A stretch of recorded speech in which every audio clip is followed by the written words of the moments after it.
wabarakatuh. Salam sejahtera untuk kita semua. Perkenalkan, nama saya Dede Ramadullah. Saya mahasiswa Universitas Singapura Berbangsa Karawang, Fakultas Agama Islam, dengan program studi Pendidikan Agama Islam. Orasi ilmiah yang saya akan sampaikan pada kesempatan kali ini adalah strategi meningkatkan kualitas pembelajaran PAI melalui penguasaan materi atau bahan ajar dan media. Apakah itu strategi pembelajaran? Strategi pembelajaran merupakan cara-cara yang telah dipilih untuk menyampaikan materi pelajaran dalam lingkungan pembelajaran tertentu, meliputi sifat, ruang lingkup, dan urutan kegiatan yang dapat memberikan pengalaman belajar kepada mahasiswa. Dari penjelasan tadi dapat diketahui bahwa strategi pembelajaran memiliki cakupan yang lebih luas. Supaya lebih jelas, saya berikan contoh. Dalam suatu perkuliahan dengan mata kuliah strategi dan media pembelajaran, terdapat suatu rumusan khusus pembelajaran seperti mahasiswa calon guru PAI diharapkan dapat mengidentifikasi minimal 4 bentuk diskusi sebagai metode mengajar. Menurut Wilarto, metode adalah cara yang di dalam fungsinya merupakan alat untuk mencapai suatu tujuan.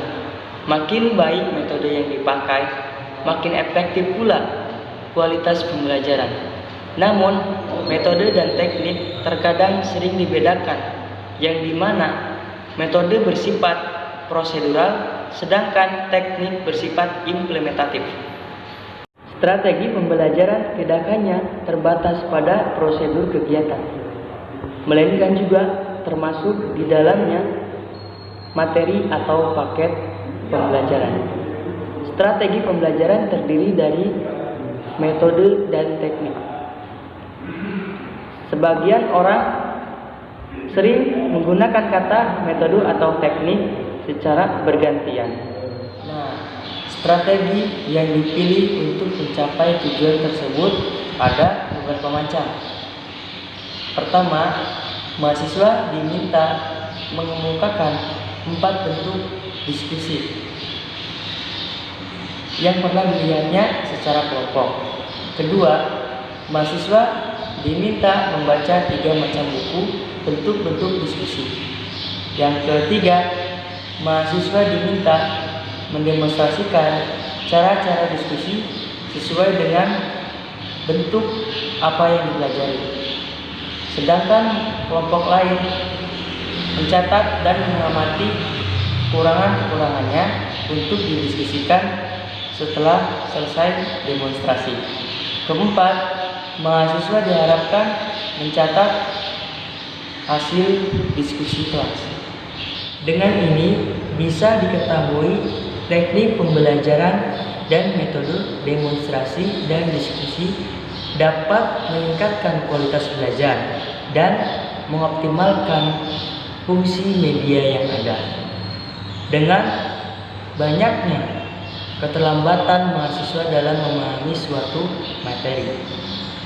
Dalam mengatur strategi sendiri per materi, dapat memilih berbagai metode atau mengkolaborasikannya dalam satu waktu sekaligus, menyesuaikan dengan kebutuhan materi yang akan disampaikan, seperti metode ceramah, tanya jawab, diskusi, dan demonstrasi.